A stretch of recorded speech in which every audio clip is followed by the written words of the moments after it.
ಅಸ್ಸಲಾಮು ಅಲೈಕುಂ ವರಹಮತುಲ್ಲಾಹಿ ವಬರಕಾತು. ವಿಚಾರ ಜ್ಯೋತಿ ಚರಿತ್ರ ಕಾರ್ಯಕ್ರಮಕ್ಕೆ ಸ್ವಾಗತ. ಇಂದಿನ ವಿಚಾರ ಜ್ಯೋತಿ ಕಾರ್ಯಕ್ರಮದ ಚರಿತ್ರೆ ವಿಷಯ ಹಜರತ್ ಇಬ್ರಾಹಿಂ ಅಲೈಹಿಸ್ಸಲಾಂ. ಇಬ್ರಾಹಿಂ ಅಲೈಹಿಸ್ಸಲಾಮರ ಮಗ ಇಸ್ಮಾಯಿಲರು ಬೆಳೆದು ದೊಡ್ಡವರಾಗಿ ಒಂದು ನಡೆದಾಡುವಂತಹ ಕಾಲ ಬಂದಿದೆ. 6-7 ವರ್ಷದಂತಹ ವಯಸ್ಸು ಬಂದ ಸಂದರ್ಭದಲ್ಲಿ ಇಬ್ರಾಹಿಂ ಅಲೈಹಿಸ್ಸಲಾಮರಿಗೆ ಮತ್ತೊಂದು ಪರೀಕ್ಷೆ ಎದುರಾಗುತ್ತದೆ. ಅವರಿಗೆ ಒಂದು ಕನಸು ಬೀಳುತ್ತದೆ. ಆ ಕನಸಿನಲ್ಲಿ ತನ್ನ ಮಗುವನ್ನು ಅವರು ಬಲಿ ನೀಡುವುದಾಗಿ ಅವರಿಗೆ ಕನಸು ಕಾಣುತ್ತಾ ಇರುವುದು. ಹಾಗೆ ಒಮ್ಮೆ ಗಾಬರಿಗೊಳ್ಳುತ್ತಾರೆ, ಅಂತ ಕನಸಿದು. ಮತ್ತೆ ಅವರು ಮಲಗುತ್ತಾರೆ, ಮತ್ತೆ ಅದು 3 ಬಾರಿ ರಿಪೀಟ್ ಆಗುತ್ತದೆ ಕನಸು. ಆಗ ಅವರಿಗೆ ತಿಳಿಯುತ್ತೆ ಇದು ಅಲ್ಲಾಹನ ಆಜ್ಞೆ ಎಂಬುದು. ಪ್ರವಾದಿಗಳಿಗೆ ಶೈತಾನನ ಕನಸು ಬೀಳುವುದಿಲ್ಲ, ಅದು ಅಲ್ಲಾಹನ ಆಜ್ಞೆ ಮಾತ್ರ ಆಗಿರುತ್ತದೆ.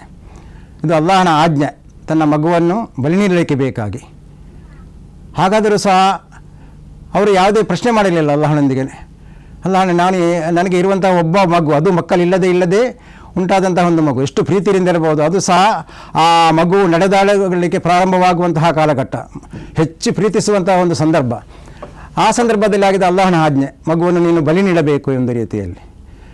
ಅವರು ಅಲ್ಲಿಂದ ಬರುತ್ತಾರೆ, ಬಂದು ಮಗನೊಂದಿಗೆ ವಿಷಯ ತಿಳಿಸುತ್ತಾರೆ. ಮಗನೇ, ನಿನ್ನ ಕುರಿತು ನನಗೆ ಈ ರೀತಿಯಲ್ಲಿ ಒಂದು ಅಲ್ಲಾಹನ ಆಜ್ಞೆ ಇದೆ, ನಿನ್ನ ಅಭಿಪ್ರಾಯವೇನು ಎಂದು ಕೇಳಿದಾಗ ಮಗು ಸಹ ಅದೇ ರೀತಿಯಲ್ಲಿರುವಂತಹ ಒಂದು ಮಗುವಾಗಿದೆ. ಅಂದರೆ ಮಗನು ಹೇಳುತ್ತಾರೆ, ತಂದೆಯವರೇ, ನಿಮಗೆ ಅಲ್ಲಾಹನು ಏನು ಆಜ್ಞಾಪಿಸಿದ್ದಾನೆ ಅದನ್ನು ನೀವು ಮಾಡಿರಿ, ಅದರ ಕುರಿತು ನಾನು ಸಹನ ವಹಿಸಲು ರೆಡಿಯಾಗಿದ್ದೇನೆ. ಅಲ್ಲಾಹನ ಆಜ್ಞೆಯನ್ನು ನೀವು ಪಾಲಿಸಿರಿ, ಅದರಿಂದ ನನಗೆ ಯಾವುದೇ ವಿರೋಧ ಇಲ್ಲ. ಅಂದರೆ ಈ ಕುಟುಂಬ ನೋಡಿ, ತಾಯಿಯ ಆ ವಿಶ್ವಾಸ, ಆ ಮಗನ ದೃಢತೆ, ಆ ತಂದೆಯ ಆತ್ಮವಿಶ್ವಾಸ, ಇದನ್ನೆಲ್ಲ ಸಂಪೂರ್ಣವಾಗಿ ಅಲ್ಲಾಹನಿಗೆ ಸಮರ್ಪಿಸಿದಂತಹ ಒಂದು ಜೀವನ ಅದು. ತಾವು ತಯಾರಾಗುತ್ತಾರೆ ಅದಕ್ಕೆ. ಹಾಗೆ ಸಮಯ ಇಂತಹ ದಿವಸ ಎಂದು ನಿಶ್ಚಯಿಸಲಾಗುತ್ತದೆ. ಈಗ ನಾವು ನೋಡೋದಾದರೆ ನಮ್ಮಲ್ಲಿ ಈದುಲ್ ಅಜ್ಹಾ ಬರುವಂತಹ ಜುಲ್ಹಜ್ 10ರ ದಿನವಾಗಿದೆ. ಅದು ಅಂದು ತನ್ನ ಮಗನನ್ನು ಕರೆದುಕೊಂಡು ಮಿನಾ ಎಂಬ ಸ್ಥಳಕ್ಕೆ ಅವರು ಬಲಿ ನೀಡಲಿಕ್ಕೆ ಬೇಕಾಗಿ ಕೊಂಡು ಹೋಗುವುದು. ಆ ಕೊಂಡು ಹೋಗುವ ಸಂದರ್ಭದಲ್ಲಿ ಅಲ್ಲಿ ಶೈತಾನನ ಪ್ರತ್ಯಕ್ಷನಾಗಿ ಅಲ್ಲಿ ಇಬ್ರಾಹಿಂ ಅಲೈಹಿಸ್ಸಲಾಂ ಅವರೊಂದಿಗೆ ಹೇಳುತ್ತಾನೆ, ನೀವೆಂಥ ಕೆಲಸ ಮಾಡುತ್ತಿರುವುದು, ನಿಮ್ಮ ಮಗನನ್ನು ಕೊಲ್ಲುವುದೇ? ನಿಮಗೆ ಮಕ್ಕಳಿಲ್ಲದೇ ಉಂಟಾದಂತಹ ಒಂದು ಮಗು, ಅದು ಅಲ್ಲಾಹನ ಆಜ್ಞೆ ಎಂದು ಹೇಳಿ ಅದನ್ನು ನೀವು ಇಂಥ ಕೆಲಸ ಮಾಡುವುದು ಎಂಬ ರೀತಿಯಲ್ಲಿ ಅಲ್ಲಾಹನ ಆಜ್ಞೆಯನ್ನು ಧಿಕ್ಕರಿಸಲಿಕ್ಕೆ ಬೇಕಾದಂತಹ ಪ್ರೇರಣೆ ಕೊಡುತ್ತಾನೆ. ಅಲ್ಲಿ ಇಬ್ರಾಹಿಂ ಅಲೈಹಿಸ್ಸಲಾಂಗೆ ಕೋಪ ಬರುತ್ತದೆ, ಅವನನ್ನು ಕಲ್ಲೆಸೆದು ಅವರು ಓಡಿಸುತ್ತಾರೆ ಅಲ್ಲಿಂದ. ಹೀಗೆ 2-3 ಬಾರಿ ಅವನು ಆ ರೀತಿಯಲ್ಲಿ ಪ್ರಯತ್ನ ಮಾಡುತ್ತಾನೆ. ಆ 3 ಸ್ಥಳದ ರೀತಿಯಲ್ಲಿಯೂ ಸಹ ಅವರನ್ನು ಕಲ್ಲೆಸೆದು ಓಡಿಸಲಾಗುತ್ತದೆ. ನಂತರ ಇಸ್ಮಾಯಿಲರನ್ನು ಕರೆದುಕೊಂಡು ಅವರು ಆ ಸ್ಥಳಕ್ಕೆ ತಲುಪುತ್ತಾರೆ. ಆ ಬಲಿದಾನಕ್ಕೆ ಬೇಕಾದ ವ್ಯವಸ್ಥೆಯನ್ನು ಮಾಡುತ್ತಾರೆ. ಹರಿತವಾದಂತಹ ಒಂದು ಆಯುಧವನ್ನು ಕೈಯಲ್ಲಿದೆ. ಇಬ್ರಾಹಿಂ ಅಲೈಹಿಸ್ಸಲಾಮರನ್ನು ಅಲ್ಲಿ ಮಲಗಿಸುತ್ತಾರೆ. ಈ ಸಂದರ್ಭವೂ ಸಹ ಅದೇ ರೀತಿಯಲ್ಲಿ ಆಕಾಶ ಲೋಕದಲ್ಲಿ ಆ ಮಲಾಯಿಕತ್ತುಗಳು ಸಹ ಅದ್ಭುತಗೊಳ್ಳುತ್ತಾ ಇದೆ.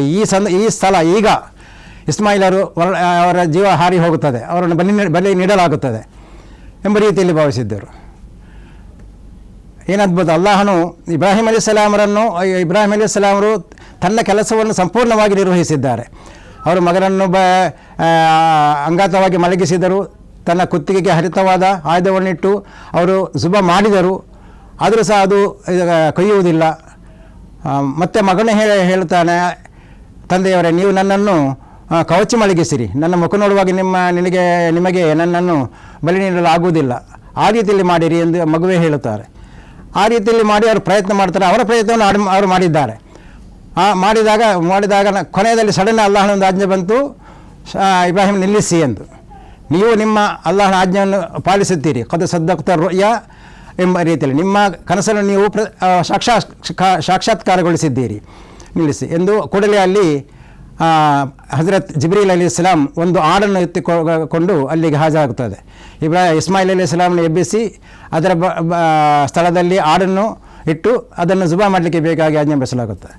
ಹಾಗೆ ಇಬ್ರಾಹಿಂ ಅಲೈಹಿಸ್ಸಲಾಮರು ಬಿಸ್ಮಿಲ್ಲಾಹಿ ಅಲ್ಲಾಹು ಅಕ್ಬರ್ ಅಕ್ಬರ್ ಎಂಬ ರೀತಿಯಲ್ಲಿ ತಕ್ಬೀರಿಯಲ್ಲಿ ಅದನ್ನು ಆಡನ್ನು ಅವರು ಜುಬಾ ಮಾಡುತ್ತಾರೆ.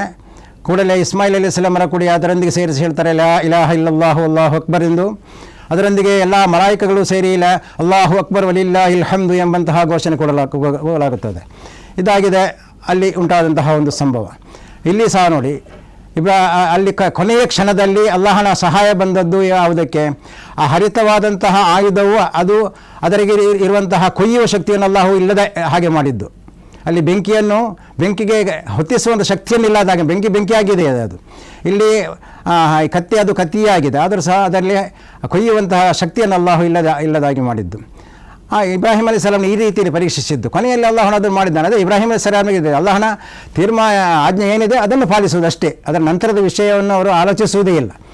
ಈ ರೀತಿಯಲ್ಲಿ ಉಂಟಾಯಿತು. ಅದರ ನಂತರ ಅವರು ಅಲ್ಲಿಂದ ರಕ್ಷಣೆ ಹೊಂದಿ ನಂತರ ಇಬ್ರಾಹಿಂ ಅಲೈಹಿಸ್ಸಲಾಮರು ಬೆಳೆದು ದೊಡ್ಡವರಾಗುತ್ತಾರೆ. ಆದ ನಂತರ ಕೆಲವು ಸಮಯದ ನಂತರ ಅಲ್ಲಾಹನಿಂದ ಮತ್ತೊಂದು ಆಜ್ಞೆ ಬರುತ್ತದೆ, ನೀವು ಅಲ್ಲಿ ಇದ್ದಂತಹ ಕಾಬಾದ ಅಡಿಪಾಯ ಅಲ್ಲಿದೆ, ಈ ಅಡಿಪಾಯದಲ್ಲಿ ಅದೇ ಸ್ಥಳದಲ್ಲಿ ನೀವು ಕಾಬಾವನ್ನು ಪುನರ್ನಿರ್ಮಿಸಬೇಕು ಎಂದು ಆಜ್ಞೆ ಬರುತ್ತದೆ. ಇಸ್ಮಾಯಿಲ್ ಅಲೈಹಿಸ್ಸಲಾಮರು ದೊಡ್ಡವರಾದ ನಂತರ ಹಾಗೆ ಇಬ್ಬರು ತಂದೆ ಮತ್ತು ಮಗನು ಸೇರಿ ಆ ಕಾಬಾವನ್ನು ಪುನರ್ನಿರ್ಮಿಸುತ್ತಾರೆ. ಅಲ್ಲಿ ಪುನರ್ನಿರ್ಮಿಸಿ ಕಾಬಾದ ಕೆಲಸ ಆದ ನಂತರ ಅಲ್ಲಾಹನ ಆಜ್ಞೆ ಬರುತ್ತದೆ, ಇದರ ಸಂದರ್ಶನಕ್ಕಾಗಿ ಹಜ್ಜಿಗೆ ಬೇಕಾಗಿ ನೀವು ಜನರನ್ನು ಕರೆಯಿರಿ ಎಂದು ಇಬ್ರಾಹಿಂ ಅಲೈಹಿಸ್ಸಲಾಮರೊಂದಿಗೆ ಅಲ್ಲಾಹನ ಆಜ್ಞೆ ಬರುತ್ತದೆ.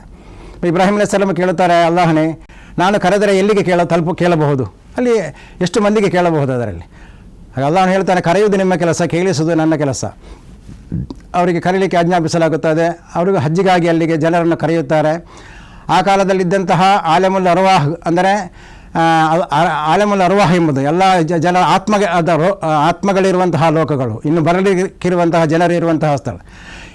ಈ ಕರೆಯನ್ನು ಯಾರೆಲ್ಲ ಕೇಳಿದ್ದಾರೆ ಅವರೆಲ್ಲರೂ ಆ ಹಜ್ಜಿಗೆ ಅಲ್ಲಿ ಅವರು ತಲುಪುತ್ತಾರೆ. ಈ ರೀತಿಯಲ್ಲಿ ಹಜ್ಜಿನ ಕರ್ಮಗಳು. ಇದರಲ್ಲಿ ಇಬ್ರಾಹಿಂ ಅಲೈಹಿಸ್ಸಲಾಮರು ಮತ್ತು ಅವರ ಕುಟುಂಬವನ್ನು ಅಲ್ಲಾಹನು ಯಾವ ರೀತಿಯಲ್ಲಿ ಅಲ್ಲಾಹನು ಪ್ರೀತಿಸುತ್ತಾನೆಂದರೆ, ಇವರನ್ನು ಜಗತ್ತಿನ ಪ್ರಳಯ ಕಾಲದ ತನಕ ಯಾರು ಮರೆತು ಹೋಗಬಾರದು. ಆ ರೀತಿಯಲ್ಲಿರುವಂತಹ ಅವರ ಜೀವನವನ್ನು ಕೆಲವು ಆರಾಧನಾ ಕರ್ಮಗಳನ್ನಾಗಿ ನಿಶ್ಚಯಿಸಲಾಗಿದೆ. ಇನ್ನು ಕಿಯಾಮತ್ತಿನವರೆಗೆ ಅವರನ್ನು ಯಾರು ಮರಲಿಕ್ಕೆ ಸಾಧ್ಯ ಇಲ್ಲ. ಅಲ್ಲಿ ತವಾಫು ಮಾಡುವಂಥ ಸಂದರ್ಭದಲ್ಲಿ ಮತ್ತು ಸಫಾ ಮರ್ವಾದಲ್ಲಿ ಅವರು ನಡೆದಾಡುವ ಸಂದರ್ಭದಲ್ಲಿ ಹಾಜರಾರವರು ನೀರಿಗಾಗಿ ನಡೆದಾಡಿದ್ದು, ಅಲ್ಲಿ ಅವರು ಎಲ್ಲಿ ಸ್ಪೀಡಾಗಿ ಹೋಗಿದ್ದಾರೆ ಅಲ್ಲಿ ಇಲ್ಲಿ ಸ್ಪೀಡಾಗಿ ನಡೀಲಿಕ್ಕೆ ಆಜ್ಞಾಪಿಸಲಾಗಿದ್ದು, ಅದರ ನಂತರ ಇತರ ಯಾವುದೆಲ್ಲ ಮಾತ್ರ ಮಿನಾದಲ್ಲಿ ಜಮರಾತುಗಳಲ್ಲಿ ಕಲ್ಲೆಸೆಯುವಂತಹ ಒಂದು ವಿಧಾನ ಇದೆ, ಅದು ಅವರ ಅನುಕರಣೆಯಾಗಿದೆ. ಅವರು ಶೈತಾನನಿಗೆ ಕಲ್ಲು ಎಸೆದು ಓಡಿಸಿದ್ದು, ಅಲ್ಲಿ ಶೈತಾನಿಗೆ ಓಡಿಸಿದ್ದು ಮಾತ್ರ ಅಲ್ಲ, ಇಲ್ಲಿ ನಾನು ಅಲ್ಲಾಹನ ಆಜ್ಞೆ ಪಾಲಿಸುತ್ತೇನೆ, ಅದರ ವಿರುದ್ಧವಾಗಿ ನಾನು ಯಾವುದೇ ಕೆಲಸವನ್ನು ಮಾಡುವುದಿಲ್ಲ ಎಂದು ಶೈತಾನನ್ನು ಧಿಕ್ಕರಿಸಿದ್ದು. ಇಂದು ಅದರ ಸಂಕೇತವಾಗಿ ಕಲ್ಲೆಸೆಯುವುದಾದರೂ ನಮ್ಮ ಉದ್ದೇಶ ನಾನು ಅಲ್ಲಾಹನ ಆಜ್ಞೆಗಳನ್ನು ಮಾತ್ರ ಪಾಲಿಸುವುದು, ಆ ಶೈತಾನನನ್ನು ನಾನು ಅನುಸರಿಸುವುದಿಲ್ಲ ಎಂಬಂತಹ ಪ್ರತಿಜ್ಞೆ ಆಗಿದೆ ಅಲ್ಲಿ ಮಾಡಲಿಕ್ಕಿರುವುದು. ಈ ರೀತಿಯಲ್ಲಿ ಅದು ಮಾತ್ರ ಅಲ್ಲ, ಅವರ ಹೆಸರನ್ನು ಸಹ ಒಬ್ಬ ಮನುಷ್ಯ ಸಾಧಾರಣವಾಗಿ ಒಂದು ದಿವಸಕ್ಕೆ 20 ಬಾರಿ ನಮ್ಮ ಕಡ್ಡಾಯ ನಮಾಜುಗಳಲ್ಲಿ ಸಹ ಇಬ್ರಾಹಿಂ ಅಲೈಹಿಸ್ಸಲಾಮರ ಹೆಸರನ್ನು ಹೇಳಲಾಗುತ್ತದೆ, ದರುದೆ ಇಬ್ರಾಹಿಂ ಇದರಲ್ಲಿ.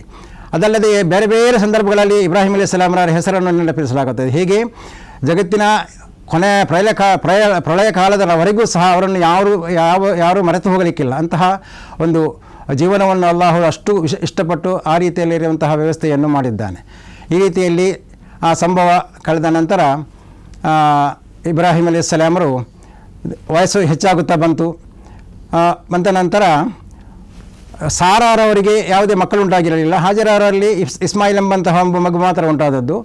ಕೆಲವು ಸಮಯ ಅಂದರೆ ಸಾಧಾರಣ ಅವರಿಗೆ 120 ವಯಸ್ಸಾಯಿತು ಎಂದು ಹೇಳಲಾಗುತ್ತದೆ. ಸಾರಾರವರಿಗೆ 99 ವಯಸ್ಸಾಗಿತ್ತು. ಈ ಸಂದರ್ಭದಲ್ಲಿ ಆಗಿದೆ, ಒಂದು ದಿವಸ ಒಂದು ಖುಷ್ಖಬರಿ, ಒಂದು ಸಂತೋಷ ವಾರ್ತೆ ಅವರಿಗೆ ಸಿಗುವುದು. ಅವರ ಮನೆಗೆ 2-3 ಮಂದಿ ಅತಿಥಿಗಳು ಬರುತ್ತಾರೆ. ಬಂದಾಗ ಅತಿಥಿ ಸತ್ಕಾರದಲ್ಲಿ ಇಬ್ರಾಹಿಂ ಅಲೈಹಿಸ್ಸಲಾಮರು ಬಹಳ ನಿಪುಣರಾಗಿದ್ದಾರೆ. ಅವರಿಗೆ ಬೇಕಾದಂಥ ಅತಿಥಿ ಸತ್ಕಾರಕ್ಕೆ ಬೇಕಾದಂಥ ವ್ಯವಸ್ಥೆ ಮಾಡುತ್ತಾರೆ. ಆಗ ಬಂದಂಥ ಅತಿಥಿಗಳು ಇವರ ಮಾಡಿದಂಥ ಆಹಾರವನ್ನು ಸ್ವೀಕರಿಸುವುದಿಲ್ಲ.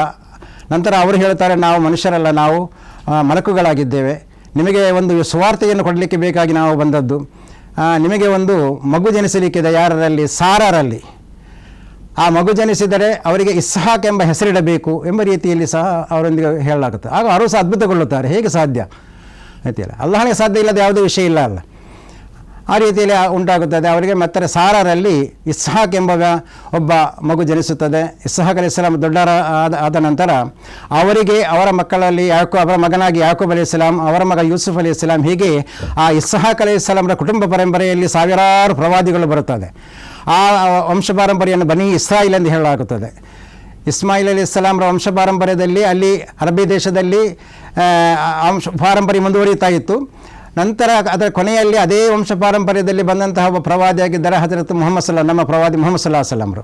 ಇಸ್ಹಾಕ್ ಅಲೈಹಿಸ್ಸಲಾಂರ ವಂಶ ಪಾರಂಪರ್ಯದಲ್ಲಿ ಬಂದಂತಹ ಪ್ರವಾದಿಗಳಾಗಿದೆ ಬನಿ ಇಸ್ರಾಯಿಲ್ ಎಂಬುದು ಈಸಾ ಅಲೈಹಿಸ್ಸಲಾಂರವರೆಗೆ ಬಂದಂತಹ. ಈಗ ಇಬ್ರಾಹಿಂ ಅಲೈಹಿಸ್ಸಲಾಂರ 2 ವಂಶಗಳಲ್ಲಿ ಸಹ ಪ್ರವಾದಿಗಳು ಜನಿಸಿದ್ದಾರೆ. ಕೊನೆಯ ಪ್ರವಾದಿಯಾಗಿ ನಮ್ಮ ಇಸ್ಮಾಯಿಲ್ ಅಲೈಹಿಸ್ಸಲಾಂರ ವಂಶದಲ್ಲಿ ಮುಹಮ್ಮದ್ ಸಲ್ಲಲ್ಲಾಹು ಅಲೈಹಿ ವಸಲ್ಲಂ ಜನಿಸಿದರು. ಹೀಗೆ 2 ವಂಶಗಳು ಸಹ ಅವರನ್ನು ಪ್ರವಾದಿಗಳನ್ನಾಗಿ ನೇಮಿಸಲಾಗಿದೆ ಅವರ ವಂಶ ಪಾರಂಪರ್ಯದಲ್ಲಿ. ಕೊನೆಯದಾಗಿ ನಂತರ ಹಾಜರಾ ಅಲೈಹಿಸ್ಸಲಾಂ ಅವರು ಮರಣ ಹೊಂದುತ್ತಾರೆ.